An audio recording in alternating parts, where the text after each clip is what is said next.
자, 이제는요, 학년 전기로 넘어가서 학년 전기 아동의 성장 발달에 대해서 볼게요. 자, 신체적 발달이 그 속도가 영아기와 유아기보다는 느려지고요.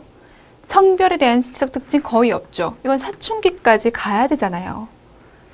대부분의 아동은 배변 훈련을 마치고 그러면서 자주 쓰는 손, 이것이 형성되게 됩니다. 자, 성심리 발달. 프로이드는 학년 전기가 남근기라고 얘기를 하면서 성에 대한 관심이 굉장히 많다라고 얘기를 했어요. 신체에 굉장한 호기심을 보이고 남자, 여자의 시적 차이점에 대해서 배우고 그러면서 같은 성을 가진 보호자의 행동을 따라하기 시작하고 동일성이 나타나게 되는 거죠. 그러면서 성 정체감이 발달하게 됩니다. 자, 학년 전기 아동의 성격, 성장 발달과 관련된 문제. 이때는 공포감이라고 하는 것이 있습니다. 왜? 옷장 문을 열면 괴물이 튀어나올 것 같아요. 침대 밑에 뭐가 튀어나올 것 같아요. 라고 하는 것. 그런 공포감이 학년 전기에 나타납니다. 여러 형태의 실제적인 것, 상상에 의한 공포가 학년 전기에 나타나요. 그러면서 불안 나타날 수 있죠. 무생물의 생명이 있다고 여기는 물활론의 개념으로 아동은 물체의 공포를 느낄 수 있습니다. 물활론과 관련이 있다. 그리고 학년 전기 아동은 소멸의 공포도 있죠. 이 소멸의 공포가 있기 때문에 아이들한테 머리 자르는 거 굉장히 스트레스가 될 수 있어요. 아동이 공포를 극복하도록 하는 방법, 실제적인 방법을 발견하는 데 적극적으로 참여하도록 하고 5에서 6세까지 이런 공포는 대부분 사라질 수 있습니다. 자, 두 번째, 언어 문제. 이 시기 아동은 자신이 말할 수 있는 것보다 더 빨리 증가하는 어휘를 사용하게 됩니다. 내가 말할 수 있는 것보다 알고 있는 어휘가 많아집니다. 알고 있는 어휘가 많아지면 내가 이 상황에서 무엇을 어떻게 얘기하는지에 대한 고민이 생겨요. 그러니까 내가 말하고자 하는 바를 제대로 표현해낼 수 없고 선택하는데 시간이 걸리고 그래서 뭐가 나타나요? 말더듬이 나타나요. 감각 운동 통합이 습득되지 않은 상태에서 머릿속에 떠오르는 단어를 얘기하려고 하지만 잘 나오지 않죠. 알고 있는 것은 많지만 그것을 표현해내는 데까지는 시간이 걸린단 말이에요. 그래서 말더듬이 나타나게 됩니다. 자, 이때 아동의 말을 수정하거나 비평하지 말고 문장을 완벽하게 고쳐주려 하지 말고 이런 것들은 자연스러운 것들이에요. 너무 스트레스 주지 않도록 하고 아동이 천천히 정확하게 말할 수 있도록 격려하고 경청할 수 있도록 합니다. 자, 훈육. 사회적으로 용납될 수 있는 행동을 가르치기 위해서 필요하죠. 한계 설정 확고 그리고 무조건 일관성이에요. 잘못한 행동을 했으면 그 즉시 바로 시행할 수 있어야 됩니다. 잘못을 했는데 시간이 지나서 나중에 훈육을 해요. 무엇 때문에 훈육을 했는지 아이들은 모릅니다. 긍정적인 언어를 사용하고요. 아동 자체에 대해서 혼내키고 비난하는 것이 아니라 그 문제 행동에 초점을 맞춰서 설명해주고 이야기해야 돼요. 시간과 형태를 설정해서 훈육에 대해서 아동을 준비시키고 미리 계약하게 되죠. 이러한 행동은 하면 안 되는 거라는 걸 미리 계약하게 됩니다. 자, 타인 앞에서 수치심이 느끼지 않도록 사생활 보장해주고 훈육이 끝난 이후 같은 일에 대해서 더 이상 야단치지 않도록 훈육이 끝났습니다. 그럼 끝난 상태로 뭐 종결시켜야 돼요. 그런데도 불구하고 그 일을 계속적으로 반복해서 얘기하는 것, 옳지 않다는 것, 꾸짖기, 무시하기, 타임아웃. 자, 아동의 건강 문제, 요충증. 요충의 알을 삼키거나 흡입했을 때 감염이 시작됩니다. 이 알이 몸속에 들어온다고 했잖아요. 몸속에서 부화가 될 거예요. 장내를 돌아다니다가 짝짓기를 끝낸 후 암컷 성충이 항문 밖으로 이동해 알을 낳습니다. 이렇게 되면서 굉장한 소양증이 나타나게 되죠. 자, 소양증이 나타나 간지럽단 말이에요. 그럼 아이들이 긁어요. 그럼 그 손톱 사이에 이 알들이 쫙 박히게 되고 얘를 다시 입으로 가져가면서 재감염이 됩니다. 요충의 알은 2에서 3주간 실내 환경에 머물다가 화장실 변기, 문 손잡이, 침대, 침구류, 속옷, 음식물과 같이 아동이 접촉하는 모든 것을 오염시킬 수 있어요. 또 재감염되는 거죠. 다른 사람에게 전파 가능성도 있고요. 임상 증상, 얘가 문제입니다. 소양증, 소양증으로 인해서 나타나는 증상들. 2차적인 박리 나타날 수 있고요. 요로 감염 발생할 수도 있습니다. 자, 어떻게 진단할 것인가? 이 진단 방법에 대해서 기출된 바 있습니다. 기억하셔야 돼요. 테이프 검사를 통해서 할 겁니다. 자, 투명 테이프를 고리 모양으로 접착면이 밖으로 보이게, 표면으로 가게, 그런 다음 서랍자 끝에 동그랗게 붙인 다음에 항문 부위에 꽉 누를 거예요. 그래서 알이 있는지 없는지를 확인해 낼 건데, 자, 그러려면 언제 하는 것이 좋겠어요? 아침에 아동이 깨어나자마자 배변이나 목욕하기 전에 하는 것이 도움이 되겠는 거죠. 반복 검사할 수 있어요. 다른 가족에게 전파 가능성이 있잖아요. 막 묻힌다니까요. 그렇기 때문에 다른 가족도 같이 시행하는 것이 도움이 됩니다. 자, 치료 관리 어떻게 하는 것이 좋겠어요? 항기생충 약 주면 좋겠습니다.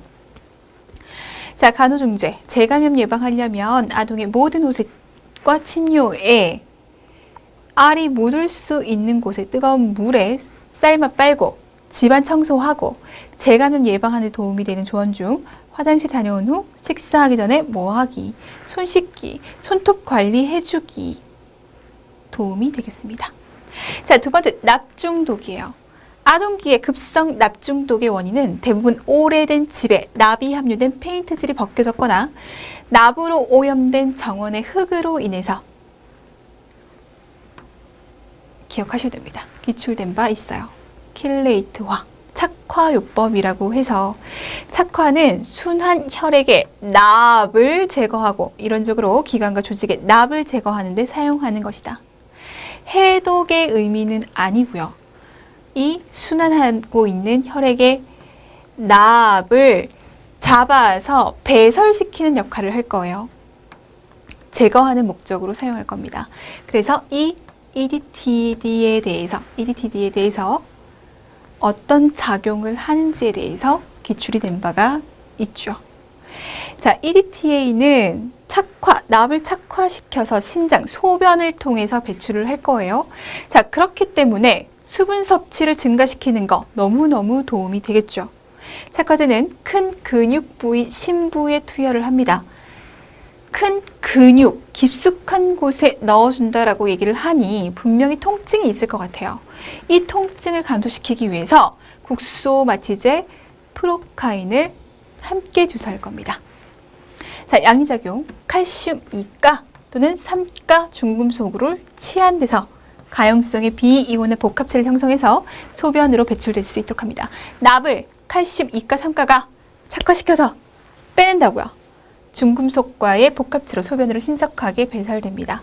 자, 이 EDTA와 납은 신장에 치명적이다. 신장으로 배설되는데 신장이 손상을 입힐 수 있습니다. 그렇기 때문에 신장의 기능이 제대로 이루어지고 있는지 그렇지 않은지를 확인해 낼 필요가 있어요.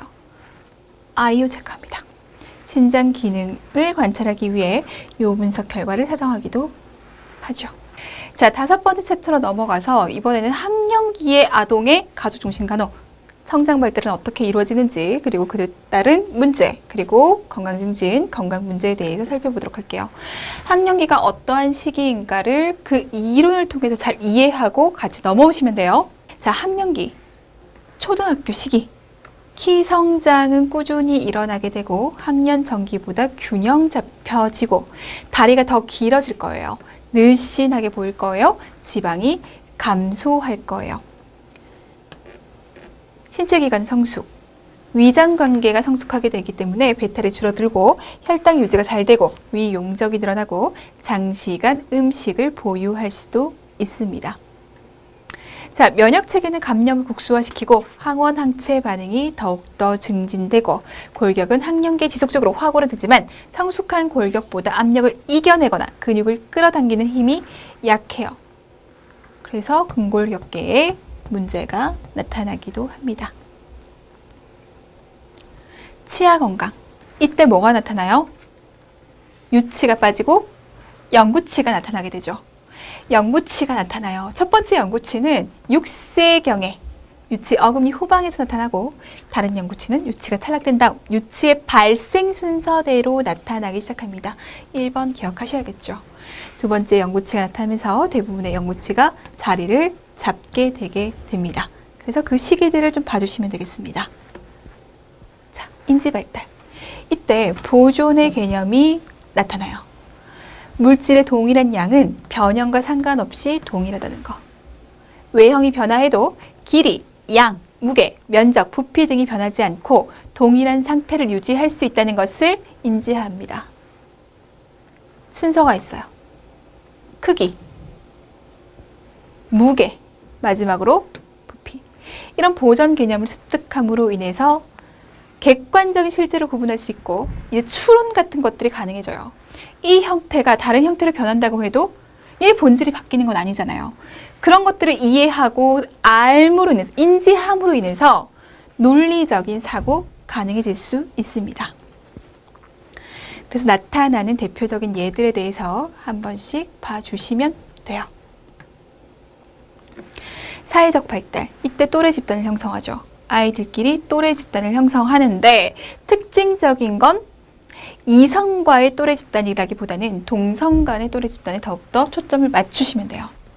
아동 중기의 현저한 특징 중 하나는 형식화된 집단, 클럽을 형성하고 그 구성원에게 규칙 준수를 요구한다는 것이다. 그래서 학년기에 나타나는 놀이의 특성에 대해서 우리가 공부를 했잖아요. 그거랑 연결시키시면 되죠. 1치는 집단의 핵심. 자, 집단의 특성. 작고 느슨하게 조직되어 있고 구성원 자주 바뀌고 비형식적이고, 자, 두 성이 섞여 있긴 하지만 후기에는 주로 같은 성이라는 거, 같은 성의 또래 집단을 형성하게 됩니다. 자, 약자 괴롭히기, 따돌림, 이런 것들이 나타난다는 거. 그래서 결속력이 너무 강한 것은 위험합니다. 성격 발달, 학령기 아동의 부모에게서 아동의 바람직한 자아상을 확립할 수 있도록 어떻게 지도하는 것이 도움이 되는가. 좋은 자아상을 가진 부모가 될 것, 명확하고 일관된 규칙을 설정할 것, 자녀의 개인적인 감정을 존중해주고 표현하도록 격려하고, 훈육하는 데 있어서 처벌보다는 보상을 이용하고, 부모 스스로 높은 자아 존중감을 가지고 적극적이고 보람 있는 생활을 해 나갈 수 있도록 부모의 영향을 많이 받습니다. 자, 성격 발달에 영향을 미치는 요인 4가지. 자아 개념, 내가 나 자신을 어떻게 바라보는가. 신체적인 요인, 가정적인 요인, 학교 사회 요인. 자, 학령기라고 얘기를 했습니다. 에릭슨은 이때 근면감이 형성되는 시기라고 얘기를 했어요. 관계가 크죠. 자, 아동의 바람직한 성격 지도를 위한 교사, 부모의 지도 방향 4가지. 어른 중심으로 생각하지 말라. 아동의 상태와 성숙 수준에 맞게 아이들마다 개개인에 따라 맞는 지도를 할 수 있도록 하고, 자신의 문제를 과감하게 해결할 수 있는 능력을 길러주고, 스스로 자기 만족감을 가지고 자기를 인정하는 습관, 자존감을 높일 수 있는 습관을 형성시켜주고, 가능하면 원만한 가정생활, 학교생활을 될 수 있는 환경 조건을 만들어주는 것이 좋겠습니다. 자, 가볍게 봐주시면 되겠습니다. 자, 학령기 아동의 성격 그리고 성장 발달, 그와 따른 관련된 문제, 사고 예방입니다. 자, 학령기 아동이 왜 사고 위험이 높아요? 오래된 기출이긴 한데요. 문제화된 적이 있어요. 서술하세요 라고 얘기를 했거든요. 우리가 학령기부터 학교에서 대상자로 보잖아요. 근데 이 시기에 안전사고 많이 일어나. 왜 많이 일어나? 그것에 대해서 이해하고 있는지를 물었던 문제였거든요. 어쨌든 기출이 됐고 우리의 대상자의 특징이니까 좀 보고 갈게요. 신체적 손상을 줄 수 있는 활동을 즐겨요. 격렬하고 활발한 운동, 시적 활동, 위험한 장난을 즐기고, 속력이 있는 활동에 흥분하고, 과로하기 쉬워요. 너무 재밌으면 피곤한지 모르고 놉니다. 새로운 것을 하고자 하고, 새로운 기술을 배우는데 관심이 많고, 독립심 강하고, 모험심 많고, 작업을 능숙하게 하지 못하고, 의욕은 강하나 능력은 따라가질 못하죠. 환경을 조절하는 능력이 부족하고 위험 사항을 예측하기가 어렵습니다. 환경에 따라 쉽게 산만해지고 위험한 장소에서 놀기도 하고 겁이 없고 판단력이 미숙하고 자신감이 신체적 능력을 넘어서고 역시 능력에 비해서 자신감만 높아요. 뼈의 성장이 근육의 성장보다 빠릅니다. 따라서 전반적으로 운동을 조정하는 능력이 아직 미숙해요. 또래의 영향으로 그들의 능력의 한계를 벗어나는 활동에 참여합니다. 또래의 요구에 대해서 민감하게 반응하게 되죠. 집단 규칙에 따르고 충성심 갈망하고 지지받고자 하고 영향을 쉽게 받고 설득되기가 쉽고 통찰력, 예견력 부족하고 순간적인 충동에 의해서 행동하는 시기이기 때문에 이때 안전사고, 사고 발생이 많이 발생한다. 이렇게 이해하시고 좀 기억하셨으면 좋겠습니다. 기출된 바가 있다. 자, 학령기 아동의 사고 예방을 위해서 필요한 사항들, 안전한 환경 만들어주고 그리고 어떻게 행동하는 것이 또는 어떤 상황이 위험하고 안전한지를 판단해낼 수 있는 교육을 해주는 것이 도움이 되겠어요. 이 안전교육의 특성, 일회성의 원리, 지역적 특수성의 원리, 인성교육의 원리, 실천교육 이렇게 4가지의 특성을 가지고 있으면서 자, 3가지의 이 교육적인 대책, 기술적인 대책, 관리적인 대책 이 대책 3가지로 사고 예방을 할 수 있습니다. 학교에서 어떻게 안전관리를 할 것인가, 대인관리, 사람을 관리하는 거, 심신안전관리, 생활안전관리 그리고 대물, 학교 환경을 관리하면 안전사고에 도움이 되겠죠. 2번째로 넘어갑니다. 자, 부정한 행위. 거짓말하기 할 수 있다. 흔히 가족이나 친구를 감동시키기 위한 하나의 수단으로 과장되게 이야기하거나 상황을 말할 수 있고 눈앞에 명백하게 보일지라도 벌을 피하고 어려움을 피하기 위해서 거짓말을 할 수도 있습니다. 속이기. 아동이 게임이나 경쟁에서 지는 것이 싫어서 속이기도 하고요. 훔치기. 어린 아동에게서 흔히 예상할 수 있는 일들, 이런 일들이 나타날 수 있어요. 무엇보다 중요한 것은 이겁니다. 학교 공포증. 얘는 출제 빈도가 있는 파트예요. 기억하셔야 됩니다. 학령기, 학교 간단 말이에요. 이 학교 가는 거에 대해서 공포감을 느낍니다. 신입생이 아닌 아동이 학교와 관련된 극심한 불안, 두려움으로 학교에 가는 것을 거부하거나 장기간 등교에 저항하는 것을 얘기해요. 10세 이상의 아동에게서 흔하게 나타납니다. 학교 가는 것에 대해서 불안, 공포가 심하게 나타나요. 자, 발병은 갑자기 나타나고 학교와 관련된 사건으로 촉진될 수 있습니다. 이게 얼마나 불안하면 신체적인 증상으로 나타나요. 신체의 특정 부위에 영향을 미칠 수 있습니다. 식욕부진, 오심구토 설사, 현기증, 두통, 하지통, 복통, 심지어 미열까지 나타날 수 있어요. 그런데 너무 아파서 못 간다. 그래, 집에서 쉬어라. 집에 있자마자 이 증상들이 즉시 사라집니다. 주말 공휴일, 학교 안 가는 날 증상 없어요. 이러한 증상들이 무엇으로 인해서 학교 가는 것으로 인해서 나타난다면 이것을 학교 공포증이라고 얘기하고 이런 증상들에 대한 특징들 기억하셔야 돼요. 증상이 나타났다가 학교를 가지 않는 순간에 즉시 사라진다는 거 포인트 꼭 맞추셔야 됩니다.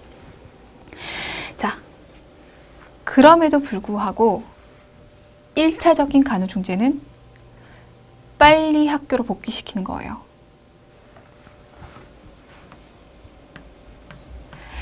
학교 가지 않는 시간이 길어질수록 다시 학교에 다니는 것은 어려워집니다. 처음에는 부분 수업에 참가하다가 점차 종일 수업으로 학습 시간을 늘릴 수 있도록 해주셔야 돼요. 자, 4번째는 따돌림입니다. 자, 학령기에 나타나는 또 다른 문제점은 따돌림이에요. 또래 집단을 형성하기 때문에 나타나는 문제거든요. 사회적, 정서적, 물리적 수단을 통해서 약자로 여겨지는 누군가를 공격하는 형태가 되겠습니다. 의도적 공격이 포함된다. 시간이 지남에 따라 반복적으로 발생한다. 힘의 불균형으로 지배하고 괴롭힐 수 있게 됩니다. 자, 학령기 아동의 건강 증진으로 우리 영양에 대한 얘기를 좀 해보도록 할게요. 자, 음식물 섭취입니다. 음식물을 잘 섭취하고 있는지 평가해야 됩니다. 그래서 무엇이 있는지를 좀 봐주시면 되고요. 식이력. 매일의 영양평가는 식이력을 조사하는 과정에서 작성되어야 하는데 섭취 빈도, 음식물 섭취 빈도, 음식물 선택과 준비에 영향을 주는 재정적, 문화적 요소도 파악할 수 있어요. 어떻게 할 거야? 24시간 기억회상법으로. 어떻게 할 거야? 음식 일기로 식이력을 파악해 볼 수 있습니다. 자, 두 번째, 영양에 대한 임상검사, 신체 계측. 요거 좀 기억할게요. 자, 아동의 영양 상태가 어떠한지에 대해서 우리가 사정해 내고 싶어요. 그때 무엇을 통해서 아이의 영양에 대해서 파악해 볼 수 있나? 요거 기억하자고요. 키, 몸무게, 머리 둘레, 신체 비율, 피부 주름 두께, 팔 둘레를 통해서 아이들의 영양을 사정해 볼 수 있는데 키와 머리 둘레는 과거의 영양 상태를 반영합니다. 그리고 몸무게, 피부 주름 두께, 팔 둘레는 현재 영양 상태를 반영할 거예요. 상완 근육 둘레는 총 근육량에 비례하게 되고 근육은 인체의 주요 단백질이 저장되는 곳이므로 이는 단백질의 저장 정도를 측정하는 데 사용할 수 있습니다. 이런 신체 계측을 통해서 아이들의 영양 상태를 파악해 볼 수 있다. 현재, 과거까지. 그리고 생화학적 검사를 통해서도 파악해낼 수가 있습니다. 자, 영양 상태를 파악한다. 영양 사정에 필요한 자료를 수집한 후 적절한 상담 계획을 세우기 위해 자료를 평가한다. 무엇에 대해서 사정을 할 것인가? 자, 표를 통해서 영양 상태의 임상적 사정에 대해서 전체적으로 파악해 볼 겁니다. 자, 우리가 기초간호학과 성인간호학을 지나오면서 영양과 관련된 얘기들은 여러 번 반복해서 얘기를 했어요. 그것에 대해서 잘 기억하고 있다면 이해하시면서 넘어가실 수 있으실 거예요. 영양 결핍, 과잉의 증거, 영양소 결핍과 과잉에 대해서 전반적인 성장과 피부, 머리카락, 머리, 목, 눈, 귀, 코, 입, 가슴, 심혈관계, 복부, 근골격계, 그리고 신경계까지 전체적으로 한번 파악을 해보시고 학령기 아동의 식습관에 영향을 미치는 요인, 친구들의 영향을 많이 받는 시기, 모방에서 가족들에게서 당연히 영향받죠. 어머니에 대한 간섭이나 강요, 아동의 정서 상태, 너무 바쁜 경우 영향을 미치게 됩니다. 자, 건강 문제로서 소아 비만. 이 비만이라고 하는 것이 얼마나 무서운지에 대해서 우리는 인식하고 있어요. 인지하고 있죠. 이 비만으로 인해서 어떻게 앞으로 영향을 미칠 수 있는가, 어떤 질환들을 가지고 올 수 있는가. 그렇기 때문에 학령기에 영양과 관련해서, 비만과 관련해서 검사하고 교육하고 이런 것도 너무 중요하잖아요. 소아비만과 관련해서 사실 논술형 문제가 나올 때는 굉장히 중요했어요. 꼼꼼하게 공부하고 논리적으로 서술할 수 있게끔 준비를 해야 되는 파트였어요. 근데 지금 출제 경향으로 봐서는 이 부분은 좀 떨어지게 되죠. 대신에 비만인지 아닌지를 판별해낼 수 있는 그 검사들에 대해서는 확실하게 기억을 해두셔야 돼요. 자, 소아비만이 뭐야? 신체 내에 쌓인 지방질이 정상보다 많은 것을 얘기해. 신체 활동에 의해서 소비된 열량보다 음식물로 섭취된 열량이 많아. 그럼 잉여분이 생기게 되겠죠. 그로 인해 지방 조직이 축적돼서 생기는 겁니다. 자, 여러 가지 원인들이 있을 겁니다. 그리고 복합적인 관계에 대해서 이렇게 보여지는데 우리가 주의 깊게 봐야 되는 건 이거예요. 소아비만이라고 하는 거 왜 문제라고 얘기하는 거야? 이걸 아셔야 돼요. 자, 학동기, 사춘기 비만은 80% 이상이 성인 비만으로 이행되기가 쉽습니다. 이때 비만 세포의 수가 증가하게 되죠. 성인이 돼서 비만이 되면 이미 가지고 있는 이 비만 세포의 크기가 커지는 거예요. 근데 이 시기에 비만이 되면 비만 세포 자체의 수가 많아집니다. 그러면 앞으로 비만될 가능성이 훨씬 더 높아지는 거예요. 체중 조절을 해도 세포의 크기가 줄어드나 세포의 수는 감소되지 않기 때문이다. 소화비만으로 인해서 고지혈증, 동맥경화, 당뇨병, 지방간, 고혈압 등 성인병으로 조기 이완될 가능성이 높아집니다. 그래서 비만 관리가 꼭 필요하다. 비만 학생은 자신의 외모에 대한 열등감으로 자신감 결여되고 놀이나 운동 경기에서 자주 제외됨으로써 더욱 비활동적이 돼서 정상적인 성장 발달에 장애가 될 수 있고 인성 형성에까지 영향을 미칠 수 있다. 성장 발달에도 문제가 될 수 있고 그리고 자아 개념 형성에도 문제가 될 수 있고 그리고 사회적인 이 관계에도 문제가 생길 수 있다는 거예요.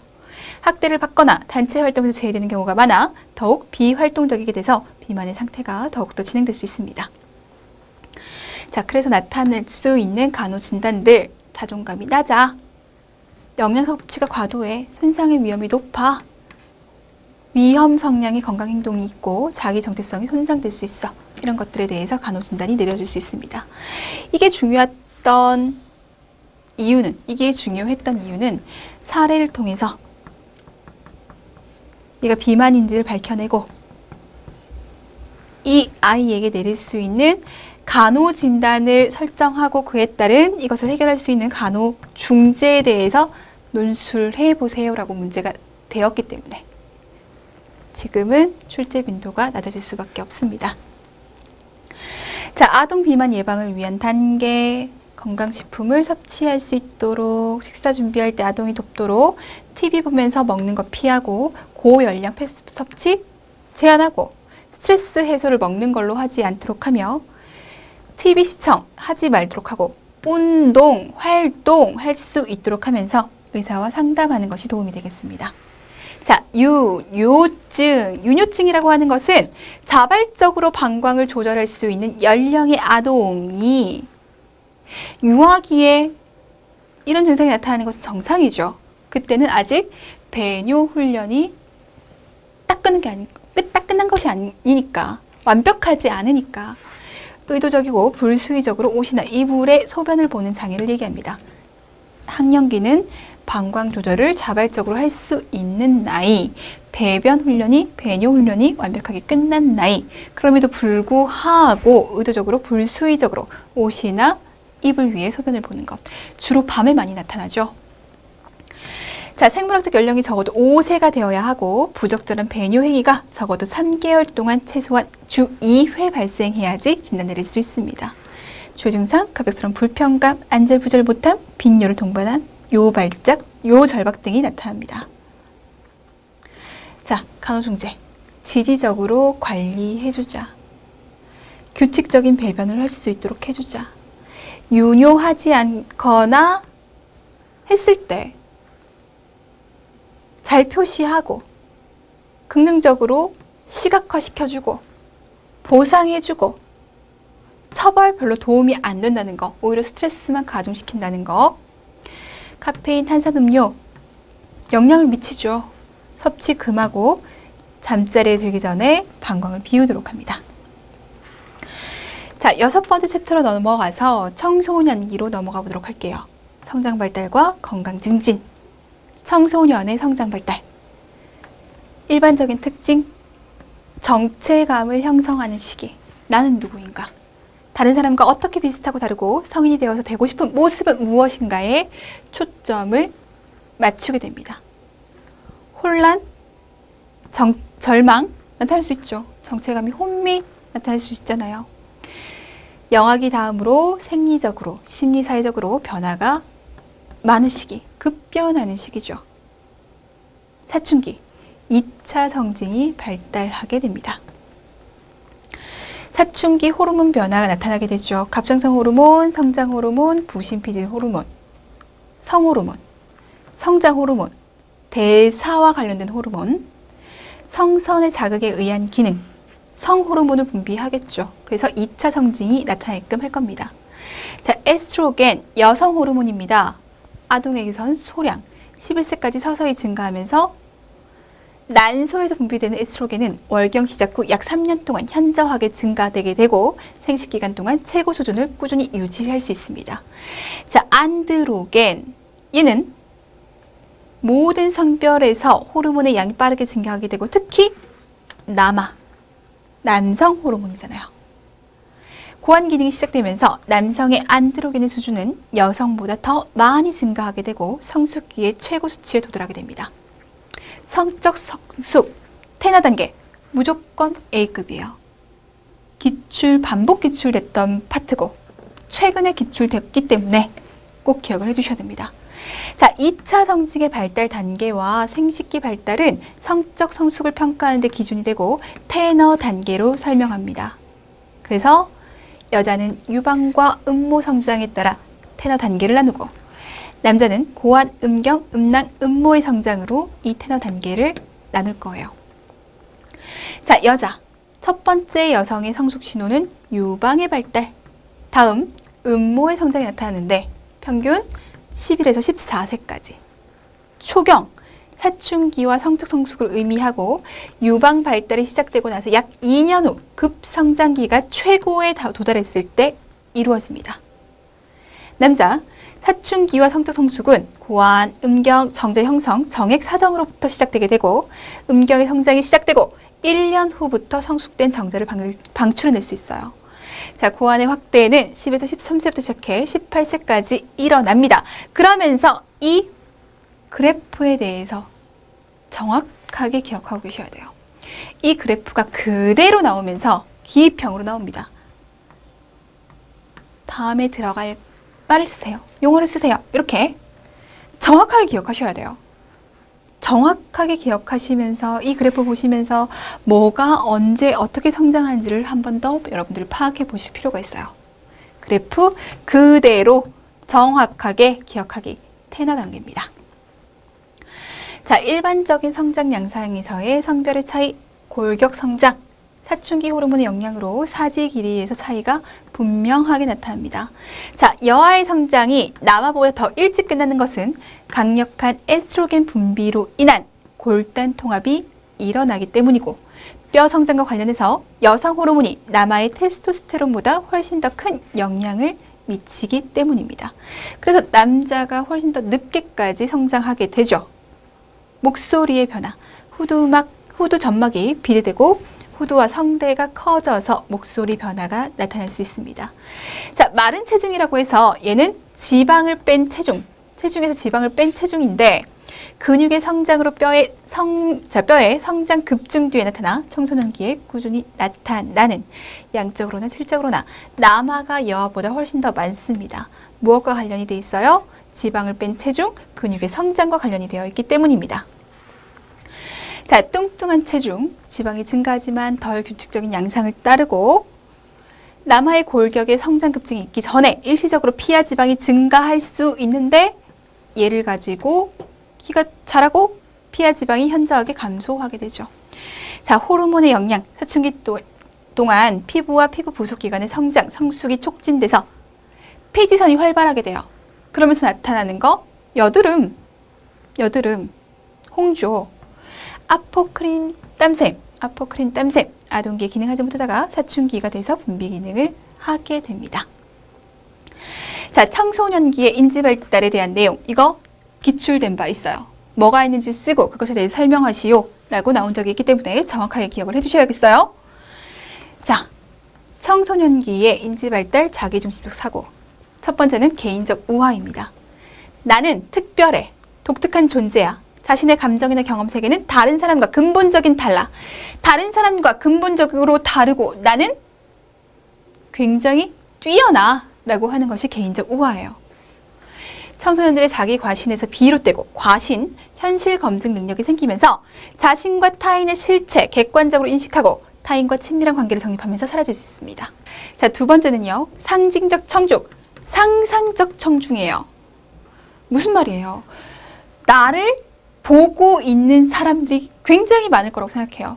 상상 속에서 나를 보고 있는 사람들을 만들어냅니다. 왠지 저 사람도 날 보는 것 같고 저 사람도 날 보는 것 같고 과장된 자의식으로 인해 자신은 타인의 집중적인 관심과 주의의 대상이 되고 있다고 믿는 것. 다른 사람이 모두 다 나에게 관심이 있어. 모두 다 날 관찰하고 있어. 날 바라보고 있어.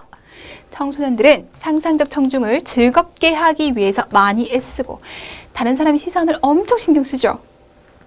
타인의 눈치채지도 못하는 작은 실수로 번민하기도 합니다. 다른 사람은 몰라요. 그럼에도 불구하고 안절부절 못하게 되죠. 상징적 청중 척도에서 높은 점수를 보이는 청소년은 부정적인 자아 개념을 갖는 경향이 높아요. 다른 사람의 평가로 나를 평가하게 되거든요. 자, 세 번째. 첫 번째, 두 번째는 무조건 기억을 하시고, 자, 세 번째 이상주의적 경향이라는 것이 있습니다. 현실을 개혁하려는 이상주의적 경향만 할 수 있어요. 현실적 개혁. 기성세대가 확립한 가치관이나 사회제도의 모순을 지적하면서 개혁을 주장하는 것. 사람들의 다양한 견해를 존중 없이 자신의 요구만을 관찰시키려고 하는 경향이 있습니다. 청소년기의 인지발달. 인지발달 중에서 자아중심적 사고예요. 청소년기의 자아중심적 사고. 두 가지는 무조건 기억이에요. 개인적 우화, 상징적 청중, 상상적 청중. 자, 사회적 발달입니다. 또래 집단을 형성해요. 학령기도 또래 집단을 형성했죠. 학령기의 또래 집단이 동성의 아이들로 결집되어 있다면 이때는 다른 성의 아이들도 함께 결집됩니다. 자, 의존성의 아동기와 독립성의 성인기를 지나는 동안 동료 집단은 집단 주체성의 성역을 제공하게 됩니다. 이 또래 집단으로 인해서 지원 그리고 안정감을 제공하게 되고 그리고 자아 정체감을 형성하는 데 많은 영향을 끼치게 돼요. 장점, 안정감, 오락의 기회, 사회성 발달, 다른 사람에 대해서 이해하는 그 폭이 넓어질 수 있고 사회적 통찰력을 키우며 집단에 대한 충성심을 기를 수 있으나 여기에 너무 몰두하게 돼서 다른 일에 소홀하게 되고 허세를 조장할 수도 있습니다. 자, 청소년기의 발달 가업, 하비거스트 기출된 바 있거든요. 기억해 주세요. 남녀 동년배보다 성숙한 관계를 형성하고 사회성을 획득하고 자신의 체격을 인정하고 자신의 성역할을 수용하고 부모나 다른 성인으로부터 독립심을 기르고 경제적 독립을 준비하고 직업을 준비하고 선택하고 결혼과 가정생활을 준비하고 국민으로서 필요한 지식을 습득하고 사회적으로 책임 있는 행동을 하면서 행동 지침으로 도덕적인 가치체계를 기를 수가 있습니다. 자, 이런 청소년들의 건강을 증진시킬 수 있는 간호, 신적 정신적 발달 속도가 빠르고 신진대사와 식욕이 증가해서 항상 공복감을 느낄 수 있어요. 청소년들은 급성기에 있기 때문에 성인보다 많은 양의 영양을 섭취할 수 있어야 됩니다. 그와 함께 활동, 휴식, 균형 맞춰야겠죠. 성인들과 달리 청소년들은 자기가 좋아하는 일에 대해서 휴식을 포기하고 활동에 몰입함으로 생활계획표에 따라 활동하는 습관을 갖도록 하면서 위생 습관을 갖도록 하는 것 도움이 될 수가 있습니다. 자, 여기까지는 각 발달 단계의 특징들, 성장 발달들, 그리고 그 발달 단계에서 나타날 수 있는 그 성장 발달 속에서의 문제들, 그리고 그와 함께 건강 문제들 이렇게 봤잖아요. 성장 발달과 관련된 얘기들이기 때문에 꼭 특징들을 잘 잡아가시면서 그 특징들과 관련해서 이런 문제가 나타날 수 있구나. 이런 문제가 나타날 수 있기 때문에 이러한 간호중재들을 해줄 수 있구나. 이런 것들을 좀 연결시켜서 좀 공부할 필요가 있어요. 특징들 잡아가면서 공부합니다.